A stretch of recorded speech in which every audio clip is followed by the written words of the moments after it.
但是我观察到，移民署这样一个比赛，竟然有很多所谓的官方机构、公家机构在参与进去，所以让我很存疑，这样政府参与的一个行为是不是有与民争利的嫌疑呢？我也不好多说，但是我就提出自己这样一个疑问，在一个相对来说比较民主、比较自由、比较公平、比较开明的一个社会，我可以这样合理的去提出这样的一个疑问。这样一个本身就是台湾的一部分的机构来参与宣传台湾、对外宣传台湾，这一点让我觉得有一些在自卖自夸的嫌疑。台风天还好提前去买了菜，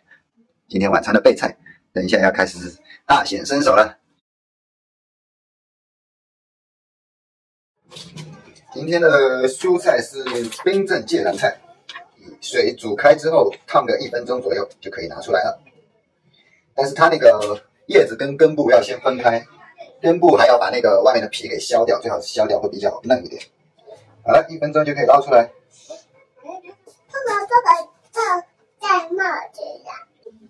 其实应该是放上冰块就可以了，然后调味料是放旁边的。但是我们家的人比较懒，而且有小孩，他不会蘸调味料，我就把酱油淋在上面就好了，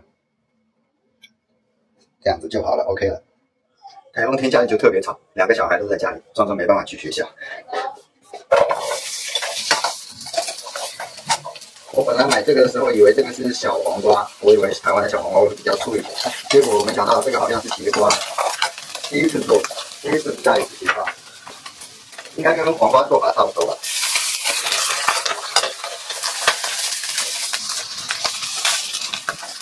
放一点炒手，调味炒手，我也不知道可不可以这样搭配，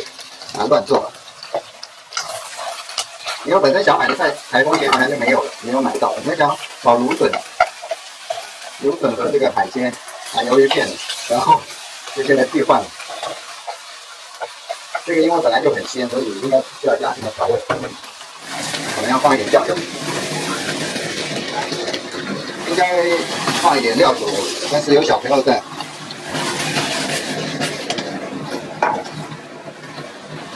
大火爆一下，我也不知道这道菜会怎样，第一次做，温火，用它的余温，再放一点点糖提鲜，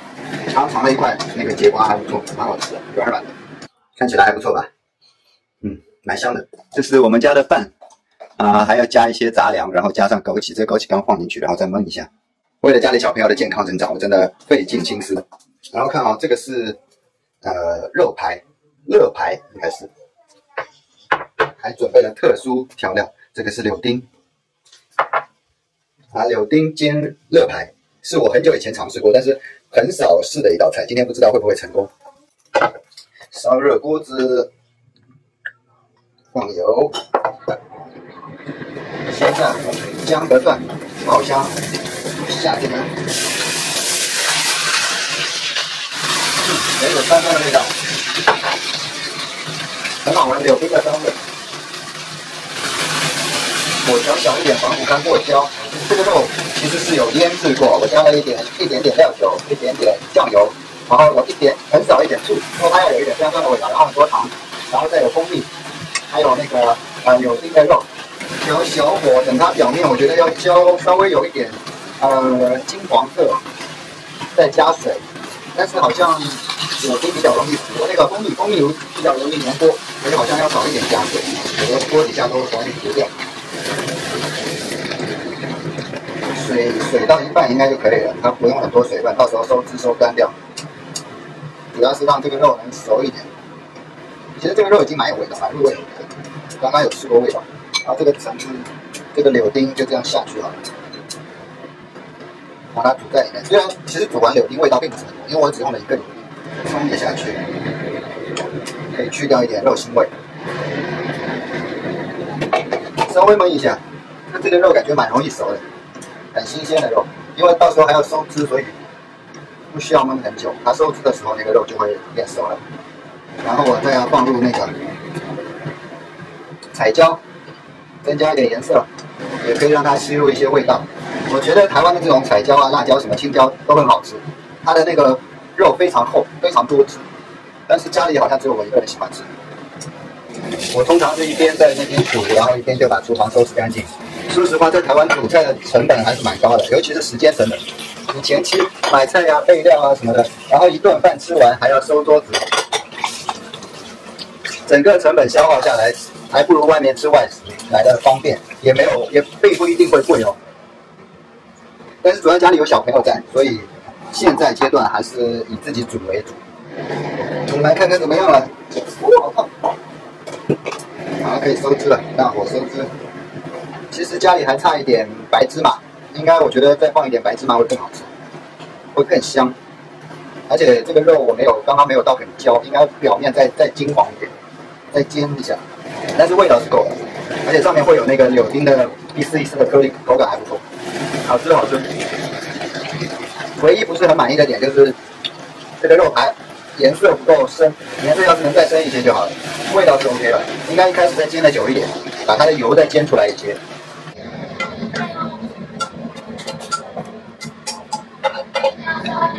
还不错吧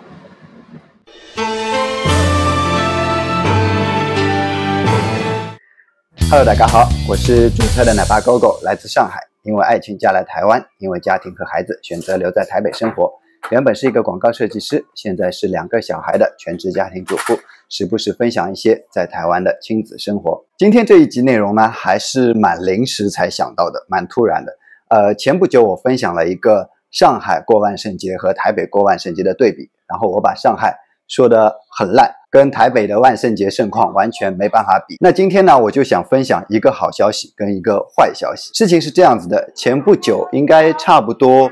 2个月前，现在是11月，也就是9月，对，9月和10月这2个月呢，我分别参加了2个比赛，一个是海基会的叫爱台湾Win 两岸的一个短篇大赛，然后10月份我是参加了一个移民署的全民朝台湾这样一个短篇比赛。那2个月蛮辛苦的，从前期构思到后期执行，主要是执行上面遇到的困难。一个是天气的原因，就是当时2个月都有碰上台风，想去外面取一些景非常困难，几乎每天都在下雨。还有一个就是家里小孩的关系，就是左国又要帮我拍，又要在旁边关注到小孩，然后时不时2个人会因为这个画面拍得不好，然后吵架，小孩又在旁边闹，然后天气还蛮热的，就是各种外因，所以就马马虎虎就拍好了，就说好，就这样吧，我回去后期再去剪吧。就这样非常困难的诞生了2部短片，一部海基会的是快和慢，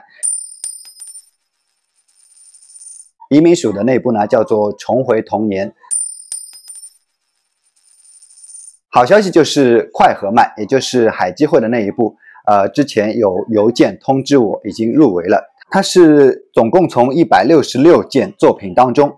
选出了28个影片入围，但是有一点奇怪的就是它的奖项好像总共只有23个，从1等奖、2等奖到佳作奖，总共是23个，然后有3个是网络人气奖，但是网络人气奖可能跟前面那些奖项会有重叠，所以我觉得最多也就是26个奖项了。那剩下2个名额入围的我不知道算什么，因为还没有进行颁奖典礼，所以我现在抱着一个问号。但是总之好消息就是我入围了，还是蛮庆幸的。虽然当时拍出来觉得没有很大的信心，因为确实构思的时候跟成品的差距有点大，我自己心里有数啊。所以不管怎么说也是一个好消息，就是有入围了，不知道得大奖还是小奖，至少有入围了。移民署的全民朝台湾呢，也是今天开奖了，已经公布了入围的一些奖项。其实我在投稿的时候去看了一下其他人参加的一些作品，我觉得水平很高，真的是很高。但是有一点就是大部分都是有专业的团队来参与的，那这个其实也无可厚非，人家投入更多嘛，投入更多的金钱啊、人力啊、物力啊在上面。因为我是精力有限，真的很多时候力不从心。但是我其实当时对重回童年这部短片我自己很喜欢，就是我觉得蛮有意思的。但是我观察到移民署这样一个比赛竟然有很多所谓的官方机构、公家机构在参与进去。我对这一点其实存疑啊，我自己不知道，我不知道是不是任何人都能去投他的稿。但是我觉得有官家机构来参与，好像有一些奇怪，就是官家机构他们的资源肯定是跟我们个人或者是一些团队是不一样的，他们取得的资源肯定要比我们多，然后可以说他们投入的资源也会更多，甚至那些资源我不知道是不是抽税得来的，市民缴的税啊。那这一点先不去说。那还有一点就是这个移民署办的全民朝台湾的短片呢，它有一条规则是说本年度竞赛主题不限，为建议以台湾的善实力为拍摄主题，取材台湾温暖、处处充满人情味的故事，让世界看见台湾的良善、实力和贡献，也让全民朝台湾成为台湾的亲善大使。其实说白了，也就是要宣传台湾。那我觉得作为官方的一个机构，作为公家机构来参与，然后比如说什么新北旅游局啊、新北观光旅游局，比如说屏东县政府啊，这样一个本身就是台湾的一部分的机构来参与宣传台湾、对外宣传台湾，这一点让我觉得有一些在自卖自夸的嫌疑啊，就是本身我就是台湾的一个地方，然后我就跟外国人说我们台湾很好。我不知道，我对这一点先质疑一下，就是这样一个做法是不是合理啊？就是我们作为一个新住民，那因为我们自己之前没有接触过台湾，来到了台湾，产生各种新的体验、新的感受，那可以跟人家宣传台湾这样很不错。那它本身就是一个台湾在地的一个机构，然后来跟人家宣传。台湾很不错，所以我这里是打一个问号，我不知道他这样的做法合不合理。那我就看到像世界级新北，这个是新北市政府观光旅游局参与的，还有这个也是世界级新北，我不知道两个内容是不是一样啊。然后还有这个2024沿流开趴是屏东县政府交通旅游处和那个凤凰国际公关顾问有限公司合作参与的。还有这个让世界看见澎湖的光，澎湖县政府，我看到这个内容，我有看过这个内容，它是做了一首 MV 的歌曲。那这样的投入对于个人或者其他团队来说是不太现实的去为了一个地方的旅游去做一首专门宣传它旅游的歌曲，先打个问号。然后我有看到他入围的名单，有2个我是也打一个问号的，就一个是日本女生爱台湾，它的制作团队是未来综合台。那未来综合台可以说是一个商业电视台，那其实它不能作为一个政府机构来参与，但是它的资源相对个人或者其他的一些小的工作室、一些团队肯定是要更多的，那这个还可以算。那下一个我就觉得有一些不可思议，就是这一部甲辰正科琉球银王，这个的制作团队是屏东县政府以及耀登影像传播工作室，也就是可以说是屏东县政府请了这样一个影像工作室来拍摄这一支宣传屏东琉球的一个旅游宣传片。我看过他影片里面的许多镜头、许多画面，我觉得是作为个人或者是私人的工作室、摄影团队很难取得这样一个机位的，甚至可能在他这个影片发布之前，不会有人知道他会在这里放一些彩色的烟火，会在这里举行一些什么活动，这都是应该有一个政府举办一个活动的流程，然后需要有政府的资源才能取得这样一些资质，去到特定的机位去拍摄这样一些画面。所以让我很存疑，这样政府参与的一个行为是不是有与民争利的嫌疑呢？我也不好多说，但是我就提出自己这样一个疑问。在一个相对来说比较民主、比较自由、比较公平、比较开明的一个社会，我可以这样合理的去提出这样的一个疑问。好了，今天这一部呢也是比较临时，然后语言组织上面可能有一些混乱，因为也是突然看到了这个入围的一些奖项，没有通知我，当然没有通知我是很正常的，因为我只是一个小小的 YouTuber， 只是自己有参与了这样一个奖项，稍微关注了一下，所以本期只是提出这样一些疑问，那我们就下期再见，大家各位。